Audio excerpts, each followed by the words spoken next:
Hello everyone, आज का class में अपने लोग जानेंगे क्रोमोसोम के बारे में और जीन के बारे में। तो देखिए, सबसे पहले क्रोमोसोम को हिंदी में बोल लेते हैं, गुणसूत्र बोल लेते हैं। क्लियर बात। तो सबसे पहले अपने लोग ये जान लेते हैं कि क्रोमोसोम का एक्चुअली निर्माण कैसे होता है। तो ध्यान से सुनिए कि जब जनन कोशिका का विभाजन होता है, किसका विभाजन होता है? जनन कोशिका का जब विभाजन होता है तो उस सिचुएशन में क्रोमेटिन धागा जो हो जाता है वो पृथक हो जाता है एक दूसरे से। पृथक का मतलब होता है अलग होना। जैसे कि मान लीजिए मेरा ये हाथ है, तो ये अभी क्या है? एक साथ है। एक साथ होने के कारण से अगर हम इसको अलग करना चाहेंगे तो क्या हो गया? ये अलग हो गया। तो इसी को बोलते हैं पृथक होना। क्या बोलते हैं? पृथक होना। जब क्रोमेटिन धागा पृथक हो जाता है यानी कि अलग हो जाता है तो वहां पे एक क्षर का आकार का संरचना बनता है। क्या बनता है? क्षर के आकार का संरचना बनता है, जिसको क्या बोलेंगे? क्रोमोसोम बोलते हैं। तो क्रोमोसोम का संरचना जो है आपको इस तरह से दिखेगा। देख लीजिए इसको बनाते हैं कैसे। इसको बनाने का बड़ा सिंपल तरीका है। आप इसको एक कर्व लाइन कर लेंगे, यहां से करने के बाद फिर आप इसको इस तरह से करेंगे और इस तरह से मिला देंगे। हम एक बार और बना के दिखा देते हैं। देखिए ये बड़ा सिंपल है बनाने के लिए। एगो कर्व लाइन तो सबसे पहले आप ऐसे कर लीजिए। इसके बाद आप ऊपर से इसको ऐसे करने के बाद एगो आप देखिए, एगो बड़ा रखिएगा, एगो क्या रखना है? छोटा। देखिए इस साइड का हम बड़ा बना है, इस साइड का क्या बना है? छोटा बना है। यहाँ भी देखिए एक साइड का इसका आर्म जो है वो क्या है आपका? बड़ा है, और एक साइड का क्या है आपका? छोटा है। इसका बीच वाला जो हिस्सा होता है इसको बोलते हैं सेंट्रोमियर। क्या बोल लेते हैं? सेंट्रोमियर बोल लेते हैं। तो यही बात हम आपको यहाँ पे अभी समझाएं कि जब कोशिका विभाजन होता है तो क्रोमेटिन जालिका एक दूसरे से पृथक होकर के क्षरों की आकार संरचना बनाता है, जिसे गुणसूत्र कहा जाता है। अब ये जान लेते हैं कि एक्चुअली क्रोमोसोम का जो है वो खोज किसने किया था और नामांकन किसने किया था? तो वाल्डेर ने दिया था। किसने दिया था? वाल्डेर ने दिया था। यहाँ पे हम लिखे हैं, देखिए इसका खोज एवं नामांकन किसने किया था? वाल्डेर ने किया था। लेकिन सबसे पहले वाल्डेर ने नहीं देखा था इसको। सबसे पहले किसने देखा था? एस्ट्रो बर्गर ने देखा था। किसने देखा था? एस्ट्रोस बर्गर ने देखा था। अब देखिए यह जो है केंद्रक में पाया जाता है। कहाँ पाया जाता है? केंद्रक में पाया जाता है। गुणसूत्र का क्रियात्मक भाग जीन होता है। गुणसूत्र का क्रियात्मक भाग क्या होता है आपका? जीन होता है। यानी कि गुणसूत्र को क्रिया करने में मदद कौन करेगा? आपका जीन करेगा। आगे आप ये जान लीजिए कि जो जीन होता है इसको अनुवांशिक सूचना यानी कि जेनेटिक इंफॉर्मेशन का वाहक कहा जाता है। जो माता पिता का गुण जो है संतानों तक पहुंचाता है। इसका मतलब क्या हुआ? इसका मतलब ये हुआ कि देखिए कि माता पिता का शरीर का जो बनावट होता है उसका रंग रूप जो होता है वो किस में ले जाता है? संतान में ले जाता है। किस में ले जाता है? संतान में। यानी किसी बाप का अगर नाक लंबा है तो उसका संतान का भी नाक कैसा होगा? लंबा होगा। कान लंबा है तो कान लंबा होगा। बात समझ में आप देखेंगे कि लिप्स अगर पतला हो या मोटा हो तो बच्चा का भी ऐसे ही होगा। क्लियर बात। कद काठी मतलब हाइट। हाइट जिस हिसाब से माता पिता का होता है उसी हिसाब से किस में जाएगा? आपका संतान में भी जाएगा। क्लियर बात।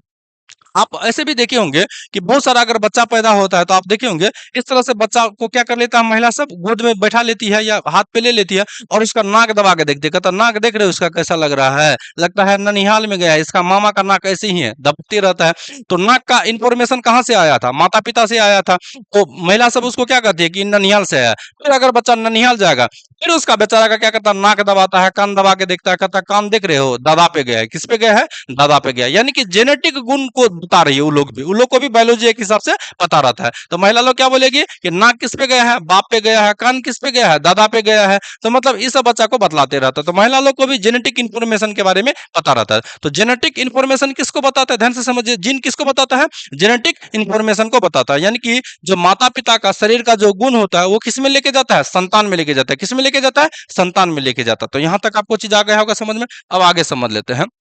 देखिए जीन को आनुवंशिकता का आधार भी कहा जाता है। क्यों कहा जाता है ये बात हम आपको समझा दिया अभी। तो आगे समझ लेते हैं। देखिए जीन न्यूक्लियोटाइड का बना होता है। किसका बना होता है? न्यूक्लियोटाइड का बना होता है। जीन का जो खोज है वो जोहानसन ने किया था। किसने किया था? जोहानसन ने किया था। अब आप ध्यान से समझिए कि जीन जो है वो डीएनए के अंदर में स्थित होता है। जीन कहाँ स्थित होता है? डीएनए के अंदर में स्थित होता है। लेकिन डीएनए किसके अंदर में स्थित होता है? तो क्रोमोसोम के अंदर में स्थित होता है। कहाँ स्थित होता है? क्रोमोसोम के अंदर में स्थित होता है। यहाँ हम लिख भी दिए हैं, यहाँ समझ लीजिए। क्रोमोसोम को जब आप जूम करके देखेंगे तो क्या बनेगा? क्या निकलेगा? डीएनए पता चलेगा। और डीएनए को और जूम करके देखेंगे तो क्या आपको दिखेगा? जीन दिखेगा। क्या दिखेगा? जीन दिखेगा। डीएनए के बारे में अपने लोग अगले क्लास में पढ़ेंगे। क्लियर है बात। अब आगे समझ लेते हैं हम। समझ लेते हैं। देखिए मानव में जो क्रोमोसोम की संख्या कितना होता है आपका? आप जोड़ा में बोल लीजिए या संख्या में पूछेगा तो कितना होता है? 46 होता है। कितना होता है? 46 होता है। जैसे आप यहां से समझ लीजिए, हम यहाँ लिख रहे हैं मेल। मेल को हिंदी में क्या बोल लेते हैं? पुरुष बोल लेते हैं। और दूसरा साइड हम यहाँ से लिख लेते हैं महिला, या आप लिख लीजिए फीमेल। क्या लिख लीजिए? फीमेल। इसको क्या बोल लेते हैं? स्त्री बोल लेते हैं। क्लियर है? देखिए, पुरुष में जो क्रोमोसोम होता है वो होता है एक्स वाई, और महिला में होता है क्या आपका एक्स एक्स। जब पुरुष का वाई क्रोमोसोम महिला के एक्स क्रोमोसोम से मिलेगा तो क्या बन गया आपका एक्स वाई। वो जो बेबी पैदा होगा यानी बच्चा पैदा होगा कैसा होगा, वो लड़का होगा। कैसा होगा? लड़का पैदा होगा। क्लियर है बात? अब आप यहां से देखिए कि अगर पुरुष का एक्स क्रोमोसोम और माता का भी एक्स क्रोमोसोम मिलेगा तो क्या बनेगा, एक्स एक्स क्रोमोसोम। तो ये क्या पैदा करेगा, लड़की बच्चा। जो बच्चा पैदा होगा वो कैसा होगा, लड़की होगा। कैसा होगा, लड़की होगा। यहां तक आपको आ गया चीज समझ में। तो इसके बाद आगे ये समझ लेते हैं कि एक्चुअली जो 46 क्रोमोसोम अपने लोग के शरीर में पाया जाता है यानी मानव शरीर में पाया जाता है, क्या 46 का 46 ही क्या सब बनाता है? तो उसमें जो होता है, आप ध्यान से समझिएगा, इसमें जो होता है 22 जोड़ा जो होता है, कितना जोड़ा, 22 जोड़ा। यानी कि अगर इसको संख्या में पूछे तो 44 होता है। वो शरीर को डेवलप करता है और इसके गुण को बनाता है। यानी कि आदमी का रंग कैसा होगा, आदमी का हाइट कितना होगा, नाक कितना होगा, कान कितना होगा, आंख कितना होगा, शरीर का रंग कैसे होगा, ये 22 जोड़ा जो क्रोमोसोम है ये निर्धारित कर लेता है। क्लियर बात? इसके बाद एक जोड़ा क्रोमोसोम बच गया।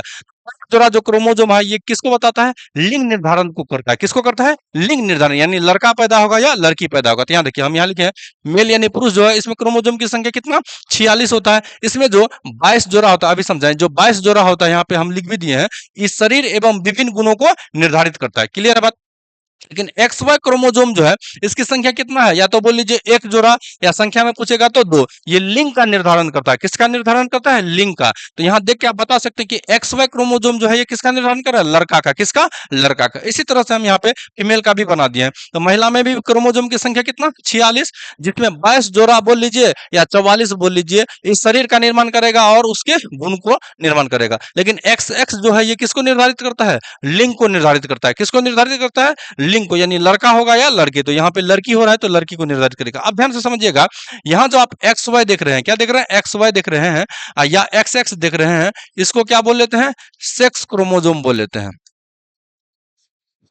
इसको बोलिएगा सेक्स क्रोमोसोम। क्या बोलिएगा, सेक्स क्रोमोसोम भी इसको बोल लेते हैं। या तो आप एक्स एक्स को बोल सकते हैं या एक्स वाई को क्या बोल सकते हैं, सेक्स क्रोमोसोम बोल सकते हैं। अब आगे जान लेते हैं। अब यहां से देखिए, हम कुछ जीव लिख दिए हैं और उसका क्रोमोसोम लिख दिए हैं। क्लियर बात? क्रोमोसोम की संख्या लिख दिए। अब ध्यान से सुनिए कि जितना भी संसार में जीव होता है सबका क्रोमोसोम की संख्या जोड़ा में पाया जाता है, बैक्टीरिया को छोड़ के, यानी जीवाणु को छोड़ के। जीवाणु एकलौता ऐसा जीव है जिसमें क्रोमोसोम की संख्या एक पाया जाता है। तो यहाँ आप लिख दे, देखिए, जीवाणु में क्रोमोसोम की संख्या कितना, एक। तो ये सिंगल है। मच्छर में क्रोमोसोम की संख्या कितना, 6। तो 6 का मतलब कितना जोड़ा बनाएगा, 3 पेयर बनाएगा। इसी तरह से आप देखिए यहाँ पे मटर में कितना पाया जाएगा क्रोमोसोम की संख्या, 14। तो 14 का मतलब कितना हो गया आपका, 7 पेयर।